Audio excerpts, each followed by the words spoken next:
परमेश्वर के दैनिक वचन। हालांकि परमेश्वर का कोप मनुष्य से छिपा हुआ और अज्ञात है, फिर भी वो कोई अपमान सहन नहीं करता। समस्त मानव जाति के प्रति, उस मानव जाति के प्रति जो कि मूर्ख और जाहिल है, परमेश्वर का व्यवहार मुख्य रूप से दया और सहनशीलता पर आधारित है। दूसरी ओर उसका कोप अधिकांश समय और अधिकांश घटनाओं में छिपा रहता है और मनुष्य उससे अनजान है। परिणाम स्वरूप परमेश्वर को अपना कोप व्यक्त करते हुए देखना मनुष्य के लिए कठिन है और उसके कोप को समझना भी उसके लिए कठिन है। इसलिए मनुष्य परमेश्वर के कोप को हल्के में लेता है।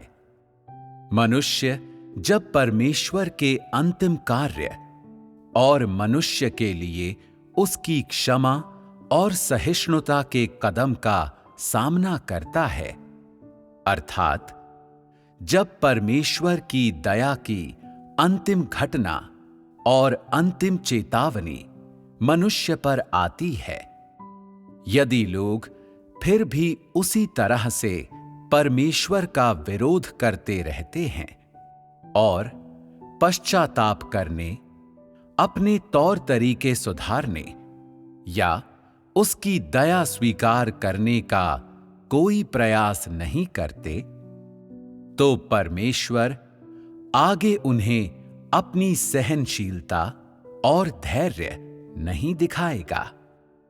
इसके विपरीत उस समय परमेश्वर अपनी दया वापस ले लेगा। इसके बाद वो केवल अपना कोप ही भेजेगा। वो विभिन्न तरीकों से अपना कोप व्यक्त कर सकता है, वैसे ही जैसे वो लोगों को दंड देने और नष्ट करने के लिए विभिन्न पद्धतियां इस्तेमाल करता है। सदोम नगर का विनाश करने के लिए परमेश्वर द्वारा आग का इस्तेमाल करना मनुष्य या किसी अन्य चीज को पूरी तरह से नष्ट करने की उसकी तीव्रतम पद्धति है। सदोम के लोगों को जलाना उनके शरीर नष्ट करने से कहीं अधिक था। इसने पूरी तरह से उनकी आत्माएं, उनके प्राण और उनके शरीर नष्ट कर दिए और ये सुनिश्चित किया कि उस नगर के लोग न तो भौतिक संसार में अस्तित्व में रहें और न ही उस संसार में जो मनुष्य के लिए अदृश्य है। ये परमेश्वर द्वारा अपना कोप प्रकाशित और अभिव्यक्त करने का एक तरीका है। इस तरह का प्रकाशन और अभिव्यक्ति परमेश्वर के कोप के सार का एक पहलू है।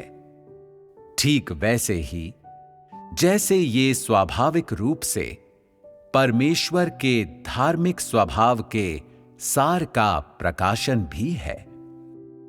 जब परमेश्वर अपना कोप भेजता है, तो वो कोई दया या प्रेममय करुणा प्रकट करना बंद कर देता है। न ही वो आगे कोई सहनशीलता या धैर्य प्रदर्शित करता है। कोई ऐसा व्यक्ति, वस्तु या कारण नहीं है जो उसे धैर्य धारण किए रहने, फिर से दया करने, एक बार फिर अपनी सहनशीलता दिखाने के लिए राजी कर सके। इन चीजों के स्थान पर एक पल के लिए भी हिचकिचाए बिना परमेश्वर अपना कोप और प्रताप भेजता है और जो कुछ चाहता है वो करता है। इन चीजों को वो अपनी इच्छाओं के अनुरूप एक तीव्र और साफ सुथरे तरीके से करता है।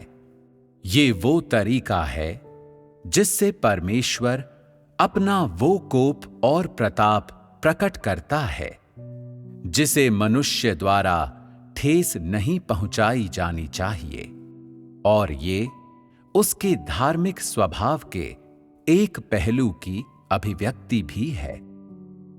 जब लोग परमेश्वर को मनुष्य के प्रति चिंता और प्रेम दिखाते हुए देखते हैं, तो वे उसके कोप को भांपने में, उसके प्रताप को देखने में या अपमान के प्रति उसकी असहनशीलता अनुभव करने में असमर्थ होते हैं। इन चीजों ने हमेशा लोगों को विश्वास दिलाया है कि परमेश्वर का धार्मिक स्वभाव केवल दया, सहनशीलता और प्रेम का है।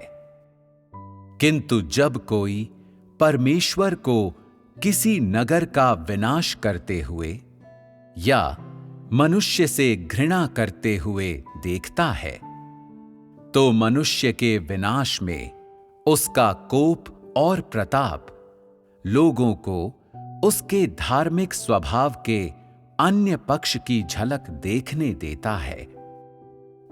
ये अपमान के प्रति परमेश्वर की असहिष्णुता है।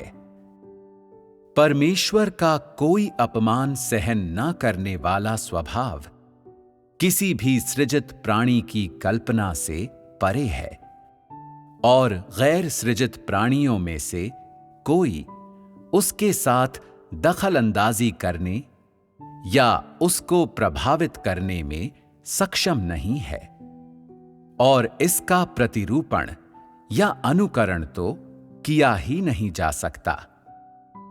इस प्रकार परमेश्वर के स्वभाव का ये ऐसा पहलू है जिसे मनुष्य को सबसे अधिक जानना चाहिए।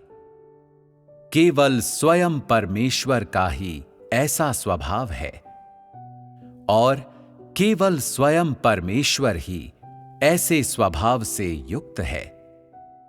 परमेश्वर का ऐसा धार्मिक स्वभाव इसलिए है क्योंकि वो दुष्टता, अंधकार, विद्रोहशीलता और शैतान के बुरे कार्यों जैसे कि मानव जाति को भ्रष्ट करना और निगल जाना से घृणा करता है, क्योंकि वो अपने विरुद्ध पाप के सारे कार्यों से घृणा करता है, और इसलिए भी क्योंकि उसका सार पवित्र और निर्मल है। यही कारण है कि वो किसी भी सृजित या गैर सृजित प्राणी द्वारा खुला विरोध या स्वयं से मुकाबला सहन नहीं करेगा। यहां तक कि कोई ऐसा व्यक्ति भी जिसके प्रति उसने किसी समय दया दिखाई हो या जिसका चुनाव किया हो, उसके स्वभाव को ललकार दे या उसके धीरज और सहनशीलता के सिद्धांत का उल्लंघन कर दे, तो वो थोड़ी सी भी दया या संकोच दिखाए बिना अपमान बर्दाश्त न करने वाला अपना धार्मिक स्वभाव प्रकट और प्रकाशित कर देगा।